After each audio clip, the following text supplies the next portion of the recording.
ભાવનગર મહાનગરપાલિકા દ્વારા ચિત્રા જીઆઈડીસી વિસ્તારમાં મેગા ડિમોલેશનની કામગીરી છે તે હાથ ધરવામાં આવી હતી। ભાવનગર મહાનગરપાલિકા દ્વારા શહેરમાં ગેરકાયદેસર દબાણો સામે લાખ કરવામાં આવી હતી, જેના ભાગરૂપે આજરોજ મનપાના ટાઉન પ્લાનિંગ વિભાગ દ્વારા શહેરના ચિત્રા વિસ્તારમાં આવેલ એક નાળામાં થયેલા મોટા પાયે ગેરકાયદેસર બાંધકામોને તોડી પાડવા માટે થઈને ડિમોલેશન હાથ ધરવામાં આવ્યું હતું। ભાવનગર શહેરના ચિત્રા જીઆઈડીસી વિસ્તારમાં TP scheme number 1A Chitra GIDC વિસ્તાર તેમજ સત્યનારાયણ સોસાયટી વચ્ચે એક મોટું નાળું આવેલું હતું। આ નાળાની અંદર અને તેની આસપાસ સ્થાનિક લોકો દ્વારા ગેરકાયદેસર રીતે મકાનો અને ઓરડીઓ ઊભી કરી દેવામાં આવી હતી, જેના કારણે પાણી નિકાલની સમસ્યા ઊભી થતી હતી।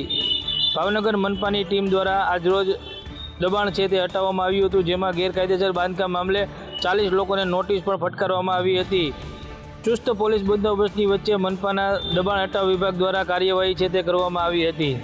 ચિત્રા જીઆઈડીસી વિસ્તારમાં સ્ટ્રોમ લાઇન અને ડ્રેનેજ લાઇનના કામગીરી માટે થઈને જે અડચણરૂપ દબાણો હતા તેને મનપાના મેગા ડિમોલેશન દ્વારા દૂર કરવામાં આવ્યા હતા। ચુસ્ત બંદોબસ્તની વચ્ચે આ ડિમોલેશનની કામગીરી છે તે હાથ ધરવામાં આવી હતી। અમદાવાદમાં ફૂડ વિભાગે ખાણીપીણીના એકમો પર તવાઈ બોલાવી છે। છેલ્લા 18 દિવસની અંદર 800 કરતાં વધુ એકમમાં તપાસ કરતા 22 એકમો ફેલ થયા।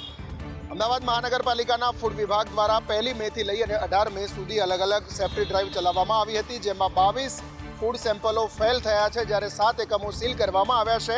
તો 865 જેટલા યુનિટની તપાસ કર્યા પછી 572 સેમ્પલ લેવામાં આવ્યા હતા, જેમાંથી 15 એકમો જે છે એના સેમ્પલ સબસ્ટાન્ડર્ડ થયા છે, 22ના સેમ્પલ ફેલ થયા છે, તો 7ના સેમ્પલ અસુરક્ષિત સાબિત થયા છે। તો આ ઉપરાંત 2500 કિલો હળદર સહિત 4000 કિલોનો અખાદ્ય જથ્થો છે એ કોર્પોરેશને નાશ કર્યો છે। તો અલગ અલગ એકમો સીલ કરી 10 લાખ કરતાં પણ વધુનું દંડ છે તે કોર્પોરેશન દ્વારા વસૂલવામાં આવ્યો છે। ફૂડ વિભાગે આ ચાલુ મહિનાની અંદર 4000 કિલો જથ્થો અખાદ્ય નાશ કર્યો છે। તો પાણીપુરીની લારીઓ પર પણ તવાઈ બોલાવવામાં આવી। ફરી એક વખત લોકોને મોંઘવારીનો માર સહન કરવો પડશે। એક જ અઠવાડિયામાં બીજી વખત પેટ્રોલ અને ડીઝલના ભાવમાં વધારો ઝીકાયો છે। અમદાવાદમાં પેટ્રોલ અને ડીઝલના ભાવમાં વધારો ઝીકવામાં આવ્યો છે। 5 જ દિવસમાં બીજી વખત પેટ્રોલ અને ડીઝલના ભાવમાં વધારો થયો છે। પેટ્રોલમાં 86 પૈસાનો વધારો થયો છે। વધારા સાથેનો નવો પેટ્રોલનો ભાવ પ્રતિ લીટર 98.31 રૂપિયા છે। ડીઝલમાં 93 પૈસાનો વધારો થયો છે। વધારા સાથેનો ડીઝલનો નવો ભાવ પ્રતિ લીટર 94.15 રૂપિયા છે। આગામી સમયમાં હજી પણ પેટ્રોલ અને ડીઝલના ભાવમાં વધારો થવાની શક્યતા જોવામાં આવી રહી છે। તો બીજી તરફ પીએમ મોદી દ્વારા પણ ઈંધણ બચત માટે અપીલ કરવામાં આવી છે। પેટ્રોલ ડીઝલમાં થયેલા ભાવ વધારાની અસર હવે લોકોના બજેટ ઉપર થશે, કારણ કે આ ભાવ વધારાના કારણે અન્ય ચીજ વસ્તુના ભાવ પણ ઉંચકાશે। મોરબીના હળોદમાં પેટ્રોલ પંપ સંચાલકોનો વિડીયો સામે આવ્યો છે, જેમાં ડીઝલ સાથે ઓઇલ લેવા ફરજિયાત મજબૂર કરવામાં આવી રહ્યો હોવાનો વિડીયો હાલ સોશિયલ મીડિયામાં વાયરલ થયો છે। મોરબીના હળોદ શહેરમાં આવેલ એક ભારત પેટ્રોલ પંપ પર સંચાલકોની દાદાગીરી સામે આવી છે, જેમાં વિડીયો સોશિયલ મીડિયામાં જોરદાર વાયરલ થઈ રહ્યો છે। આ વિડીયોમાં ડીઝલ કે પેટ્રોલ લેવા આવતા ગ્રાહકોને બળજબરીપૂર્વક ઓઇલ ખરીદવા મજબૂર કરવા આવતા હોવાનો દાવો કરાયો છે। ગ્રાહકોને આરોપ છે કે પેટ્રોલ કે ડીઝલ જોઈતું હોય તો ફરજિયાત ઓઇલ લેવા માટે દબાણ કરવામાં આવે છે। પેટ્રોલ પંપ સંચાલકોની આ મનસ્વી અને જોખમી ભરી નીતિથી વાહન ચાલકોમાં ભારે રોષ જોવા મળી રહ્યો છે। વિડીયો વાયરલ થતાં પંથકમાં ચકચાર મચી જવા પામી છે। ખેડૂતો તેમજ વાહન ચાલકોને ઓઇલ લેવા મજબૂર કરાતો હાલ આ વિડીયો સોશિયલ મીડિયામાં વાયરલ થયો। કચ્છમાં ડીઝલની અછતને લઈને ટ્રાન્સપોર્ટ ઉદ્યોગ મુશ્કેલીમાં મુકાયો છે। કચ્છ જિલ્લામાં છેલ્લા કેટલા દિવસથી ડીઝલની અછત સર્જાઈ છે, જેના કારણે મુન્દ્રા અને કંડલા પોર્ટની કામગીરી તેમજ ટ્રાન્સપોર્ટ ઉદ્યોગ ઉપર તેની અસર જોવા મળી રહી છે। આ ગંભીર પરિસ્થિતિને ધ્યાનમાં રાખીને ગાંધીધામ ચેમ્બર ઓફ કોમર્સ ખાતે ટ્રાન્સપોર્ટ એસોસિએશન, શિપિંગ અને સોલ્ટ અને ટિમ્બર ઉદ્યોગના હોદ્દેદારોની મહત્વપૂર્ણ બેઠક યોજાઈ હતી। બેઠક દરમિયાન ઉદ્યોગકારોએ અને ટ્રાન્સપોર્ટરો દ્વારા ડીઝલના સપ્લાયની સમસ્યા અંગે ચિંતા વ્યક્ત કરી હતી। ટ્રાન્સપોર્ટરોનું કહેવું છે કે હાલમાં મળતો ડીઝલનો કોટો પૂરતો નથી, જેના કારણે ટ્રક માલિકોને મુશ્કેલીનો સામનો કરવો પડી રહ્યો છે। ટ્રાન્સપોર્ટ એસોસિએશને આગામી દિવસોમાં ડીઝલની અછતને લઈને આંદોલનની ચીમકી ઉચ્ચારી છે। વૈશ્વિક યુદ્ધની પરિસ્થિતિની સીધી અસર હવે સુરત ટેક્સટાઇલ માર્કેટના નાના વેપારી ઉપર જોવા મળી રહી છે। વૈશ્વિક સ્તરે ચાલી રહેલી યુદ્ધની પરિસ્થિતિ સીધી અસર અને માઠી અસર હવે ડાયમંડ સિટી અને ટેક્સટાઇલ હબ એવા સુરતના નાના વેપારી પર પડવા લાગી છે। વૈશ્વિક કટોકટીના કારણે સુરતનું ટેક્સટાઇલ માર્કેટ હાલ કપોડી સ્થિતિમાંથી પસાર થઈ રહ્યું છે। ક્રૂડ ઓઇલના ભાવમાં વધારો થતાં યાર્ડના ભાવમાં વધારો થયો છે, જેને કારણે ગીર કાપડના 10% વધારો નોંધાયો છે। પ્રોસેસિંગ ચાર્જમાં પણ 10% વધારો નોંધાયો છે, કારણ કે ગેસના ભાવમાં વધારો નોંધાયો છે। કલર કેમિકલના ભાવમાં વધારો નોંધાવવામાં આવ્યો છે। સાડીના પેકિંગના તમામ પેકિંગના ભાવમાં 10થી 20% વધારો નોંધવામાં આવ્યો છે. ટ્રાન્સપોર્ટેશન પણ હવે 1 જુલાઈથી લઈ 10% વધારો નોંધવામાં આવ્યો છે. ત્યારે છેલ્લા 1 મહિનાથી ટેક્સટાઇલ માર્કેટમાં 25% જેટલી ગ્રાહકી જોવા મળી રહી છે. હવે સુરત ટેક્સટાઇલ માર્કેટ ઉપર લાગેલો મંદીનું ગ્રહણ ક્યારે દૂર થાય છે અને ટેક્સટાઇલ માર્કેટ ક્યારે ધમધમતું થાય છે તે હવે જોવાનું રહ્યું. પ્રધાનમંત્રીની ઈંધણ બચાવવાની અપીલ બાદ આજે ગુજરાતના રાજ્યપાલે તેનું સર્વોચ્ચ ઉદાહરણ પૂરું પાડ્યું હતું. વડાપ્રધાન નરેન્દ્ર મોદીએ દેશવાસીઓને ઈંધણ બચાવવાની અપીલ કરી. તેના બાદ અનેક નેતાઓ અને વિશેષ વ્યક્તિઓએ તેનો અમલ તો કર્યો છે, પરંતુ ગુજરાતના રાજ્યપાલ આચાર્ય દેવવ્રતે તેનું ઉત્તમ ઉદાહરણ પૂરું પાડ્યું છે. રાજ્યપાલે આજે બસ અને ટ્રેનની મુસાફરી કરી હતી. તેઓ ગાંધીનગરથી વડોદરા ટ્રેનમાં પહોંચ્યા હતા અને ત્યારબાદ બસમાં મુસાફરી કરી હાલોલ પહોંચ્યા હતા. તેમણે પોતાનો કાફલો છોડી જાહેર પરિવહનમાં પ્રવાસ કર્યો. રાજ્યપાલે જાહેર પરિવહનના ઉપયોગ પર ભાર મૂકતા કહ્યું, ગુજરાતમાં છું ત્યાં સુધી હવાઈ યાત્રા નહીં કરું. એટલું જ નહીં, રાજ્યપાલે જ્યાં સુધી ઈંધણનું સંકટ દૂર ન થાય ત્યાં સુધી હેલિકોપ્ટર યાત્રા નહીં કરું તેવા પણ પ્રણ લીધા છે. સંયુક્ત સંસદીય સમિતિની કમિટી 3 દિવસ ગુજરાતની મુલાકાતે છે. 39 સભ્યોની ટીમ ગુજરાતની મુલાકાતે છે અને 3 દિવસ દરમિયાન વિવિધ રાજકીય પક્ષોના અભિપ્રાય લેશે તેમજ અધિકારીઓના પ્રેઝન્ટેશન પણ જોશે. ગિફ્ટ સિટીમાં વન નેશન વન ઇલેક્શનના મુદ્દે બેઠકનું આયોજન કરવામાં આવ્યું. આજે પ્રથમ દિવસની બેઠક હતી. પ્રથમ દિવસની બેઠકમાં ગુજરાતના અધિકારીઓ સાથે પરામર્શ કરવામાં આવ્યો. વન નેશન વન ઇલેક્શનની જેપીસીએ 6 રાજ્યોમાં અત્યાર સુધી અભિપ્રાય લીધા છે. જેપીસીની આવતીકાલે મુખ્યમંત્રી ભૂપેન્દ્ર પટેલ સાથે મુલાકાત થશે. આ ઉપરાંત તમામ રાજકીય પક્ષોના સૂચન પરથી રિપોર્ટ પણ બનાવવામાં આવશે.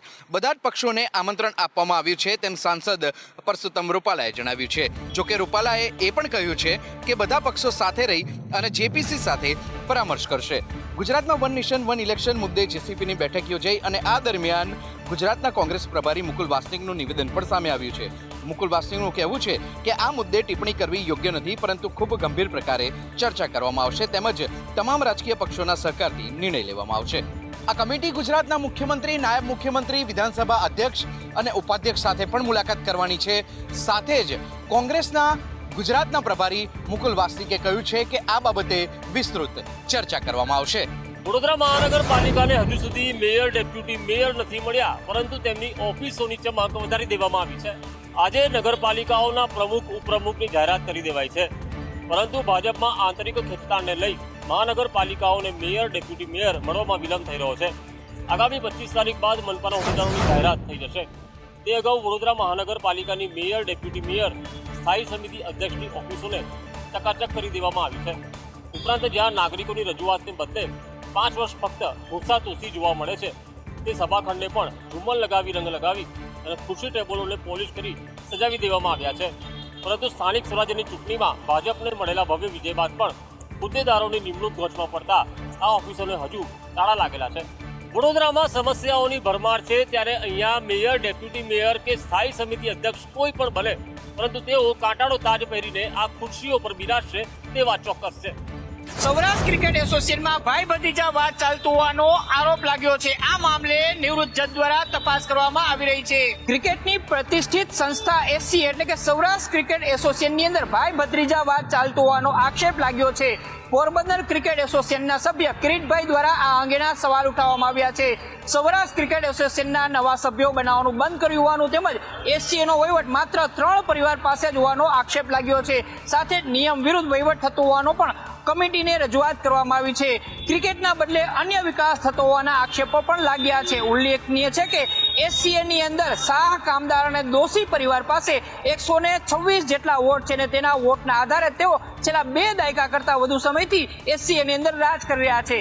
એસસીએ સામેની તપાસ કમિટીના અધ્યક્ષ સમક્ષ સૌરાષ્ટ્રભરના ક્રિકેટ એસોસિએશનના પ્રતિનિધિઓએ પોતાની વાત રાખી છે. સરકારી ડેન્ટલ કોલેજમાં કરોડો રૂપિયાનું ચેક કૌભાંડ સામે આવતા હોસ્પિટલ આલમમાં ખળભળાટ મચી ગયો છે. જામનગરની સરકારી ડેન્ટલ કોલેજ અને હોસ્પિટલમાં એનએચએમ ગવર્મેન્ટ કોન્ટ્રાક્ટ કર્મચારી તરીકે ફરજ બજાવતા શોભિત ગર્ગ સામે ગંભીર આક્ષેપો કરવામાં આવ્યા છે.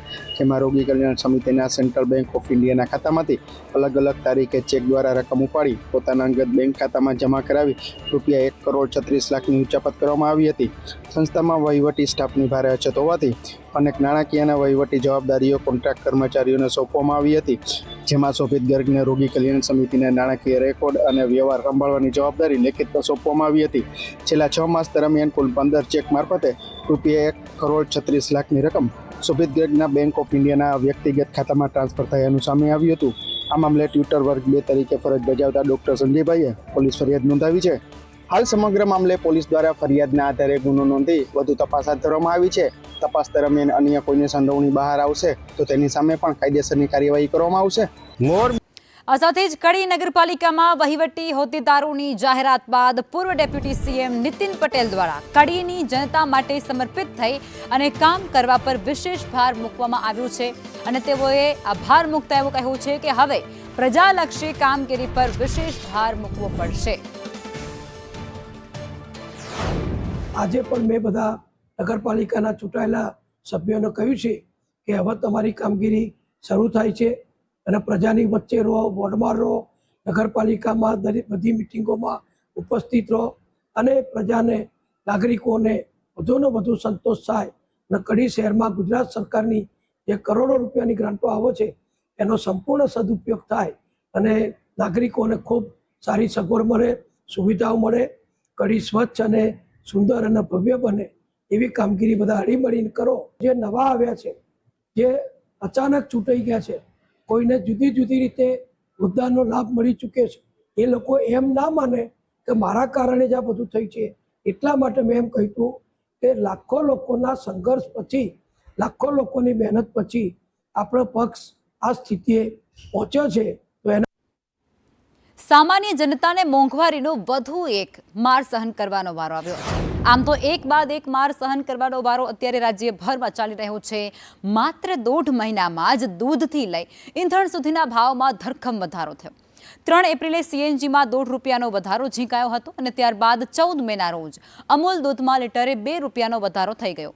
આ આંચકો હજુ લોકો સહન નહોતા કરી શક્યા અને એટલી જ વારમાં 15 મેના રોજ પેટ્રોલ અને ડીઝલમાં પણ ₹3નો વધારો થઈ ગયો અને એ પછી 16 મે ફરી સીએનજીમાં 2.75 વધારો થયો અને આજે એટલે કે 19 મેના રોજ ફરી એકવાર પેટ્રોલ અને ડીઝલમાં 90 વધારો કરી દેવાયો. હવે સતત વધતા ભાવે સામાન્ય માણસનું બજેટ તો ખોરવી જ નાખ્યું છે, પણ હવે જનતા ત્રાહિમામ પોકારી ગઈ છે. ત્યારે અહીં સવાલ એ પણ થાય છે કે આ મોંઘવારીમાંથી સામાન્ય માણસને મુક્તિ ક્યારે મળશે? સ્માર્ટ સિટી અમદાવાદમાં પીવાના પાણીનો પ્રશ્ન એ ખૂબ જ વિકરાળ બન્યો છે. અમદાવાદમાં દુર્ગંધયુક્ત અને દૂષિત પાણીથી લોકો હેરાન છે. અમદાવાદના ખાસ કરીને બહેરામપુર વિસ્તારની અંદર પીવાના પાણી માટે લોકો વલખા મારે છે. બહેરામપુરામાં નળમાં ગંદુ પાણી આવતા લોકોમાં ભારે રોષ વ્યાપ્યો છે. દૂષિત પાણીથી ઝાડા ઉલટીના કેસમાં પણ સતત વધારો થઈ રહ્યો છે. આરોગ્ય સામે ખતરો ઊભો થતાની સાથે જ હવે સ્થાનિકો ચિંતાતુર બન્યા છે. કહેવાય છે કે જળ એ જ જીવન છે, પરંતુ જળ પણ હવે પૂરતા પ્રમાણમાં અને યોગ્ય રીતે શુદ્ધ જળ માટે પણ હવે અમદાવાદ શહેર કહેવાતા એવા વિસ્તાર કે જ્યાં બહેરમપુરા જે વોર્ડમાં પાણીની પણ સમસ્યા સૌથી મોટી અકળ જોવા મળી રહી છે. અહીંયા વહેલી સવારથી જે પાણી આવે છે, જે દોઢું પાણી આવે છે ને સીધું જ આ દ્રશ્ય આપ જોઈ શકો છો કે પીવાનું પાણી પણ કઈ રીતે ભરવું, જે હાલ અત્યારે પાણી ખરાબ અને દુર્ગંધ મારતું આવે છે, ડ્રેનેજનું પાણી આવતું હોય તેવી પણ આશંકા સેવાઈ રહી છે. રહીશો તરફથી રજૂઆતો કરવામાં આવે છે, પરંતુ પીવાનું પાણી પણ યોગ્ય રીતે મળતું નથી. કેટલાક લોકો છે, એમની સાથે જ આપણે વાત કરીએ. કેટલા સમયથી આવું પાણી આવે છે, કેટલી હેરાનગતિ થાય? महीना हो गया, पीला पीला पानी आया, पीला गंदा पानी आता है. महीना हो गया, महीना 1 महीना है, 1-1.5 महीना हुआ है. કેટલી હેરાનગતિ થાય છે આવું ખરાબ પાણી આવે? પાણી નાકા પર ભરવા જવું હોય છે. સમસ્યા અમારે અહીંયા પાણીની તો પહેલાથી પ્રોબ્લેમ છે જ, બરાબર, પણ જ્યાંથી આ ગરમી ચાલુ થઈ ત્યારથી તો વધારે ને વધારે પ્રોબ્લેમ વધતો જાય છે. ગંદુ પાણી બહુ જ આવે છે, પીવા લાયક રહેતું નથી. આ પાણી પીને લોકો બીમાર પડી જાય છે. અને બીજું કે અમે રજૂઆત કરવા જઈએ, ઓફિસે જઈએ, ફોનો કરીએ, અમને કોઈ સાચો જવાબ મળતો નથી. સાહેબોને કહીએ તમે સવારમાં એક રાઉન્ડ મારો, તમે જોઈ જાઓ અમારી પરિસ્થિતિ, પણ કોઈ આવવા તૈયાર નથી. હા તમારું થઈ જશે, હા તમારું થઈ જશે, એક જ પ્રશ્ન કરો છો. હા હા કરીને અમારું કોઈ આગળ કામ વધતું નથી. વર્ષોથી અમારી આ સમસ્યા છે, સમજાય કરે અમારા વિસ્તારની અંદર મોટા મોટી પાણીની સમસ્યા છે. અમને તો એવું લાગે છે કે જાણે અમે પછાત ગામમાં રહેતા હોય કોઈ, જ્યાં અમને કોઈ કહેતા કોઈ સુવિધા મળતી નથી. વોટ લેવા માટે બધા આવે છે, પણ આ સમસ્યા માટે કોઈ નિરાકરણ છે નહીં. કેટલા સમયથી પાણી આવું ખરાબ આવે છે, કેટલી હેરાનગતિ લોકોએ થાય છે અને કેટલા લોકો બીમાર પડે? આ પાણી તો ઘણા સમયથી આવું સવારમાં વહેલાથી આવે છે, આવું જ આવે છે. દોઢું પાણી પીવા લાયક છે જ નહીં. 15-20 મિનિટ પાણી જવા દેવું પડે છે, પછી થોડું આમ પાણી વાપરવા જેવું આવે છે અને છેલ્લે એન્ડમાં પછી બેગડું પાણી પીવા જેવું મળતું નથી. પીવાના પાણી માટે બહાર જવું પડે છે. પીવાનું પાણી અહીંયા ભરવામાં તો આવે છે, પરંતુ હાલ કઈ સ્થિતિમાં ભરવામાં આવે છે આપ જોઈ શકો છો કે કેટલી હદ સુધીનું દોઢું પાણી આવી રહ્યું છે અને આવા જ ગંદકીથી ખદબદતા પાણીમાં લોકો રહેવા માટે મજબૂર બન્યા છે. જોકે પ્રશાસનને પણ અનેક વખત રજૂઆત કરવામાં આવે છે, પરંતુ સાંભળે કોણ એ મોટો પ્રશ્ન અહીંયા ઉભો થઈ રહ્યો છે. કેમેરામેન પુખરાજ શર્મા સાથે દિવ્યા ચૌહાણ, સંદેશ અમદાવાદ. કહેવાય છે કે જળ એ જ જીવન છે અને આકરા ઉનાળામાં પીવાનું પાણી શુદ્ધ મળે તે પણ સૌથી નાગરિકોની પહેલી પ્રાયોરિટી આ હોય છે પ્રશાસનની. પરંતુ અહીંયા તો કંઈક અલગ જ જોવા મળી રહ્યું છે. સીધા જે દ્રશ્ય અહીંયા કે જેના બોલતા પુરાવા પર સામે આવે છે કે જ્યાં ખરાબ ગંદકીથી ખદબદતા પાણી, કોર્પોરેશનનું જે પાણી વહેલી સવારે આવે છે એ જ પાણી અત્યારે ખરાબ અને દુર્ગંધ મારતું નજરે પડી રહ્યું છે. શહેરના બહેરમપુરા વોર્ડમાં રહીશો છેલ્લા કેટલાય સમયથી આ પીવાના ખરાબ પાણીની સમસ્યાથી પરેશાન જોવા મળી રહ્યા છે. વહેલી સવારથી પીવાનું પાણી કાળઝાળ ગરમીમાં ખરાબ આવી રહ્યું છે, જ્યારે અહીંયા અનેક લોકો માંદગીથી પણ પીડાઈ રહ્યા છે. જોકે પ્રશાસનને અનેક રજૂઆત કરવામાં આવી, પરંતુ સાંભળે કોણ તે મોટો પ્રશ્ન જોવા મળે છે. આપ જોઈ શકો છો જે રીતે અહીંયા પણ એ જ પ્રકારે ગંદુ અને દુર્ગંધ મારતું પાણી છે તે અત્યારે હાલ આવી રહ્યું છે અને આવા જ પાણીમાં લોકો હવે રહેવા માટે અહીંયા મજબૂર બન્યા છે. જ્યારે પ્રશાસનને પણ અનેક રજૂઆત કરવામાં આવી છે, તેમ છતાં પણ તેનું નિરાકરણ નથી આવ્યું. પ્રશાસન ક્યારે આ લોકોના પ્રશ્નનું નિરાકરણ લાવશે તે મોટો પ્રશ્ન અહીંયા હાલ ઉભો જોવા મળી રહ્યો છે. કેમેરામેન પુખરાજ શર્મા સાથે દિવ્યા ચૌહાણ, સંદેશ ન્યૂઝ, અમદાવાદ.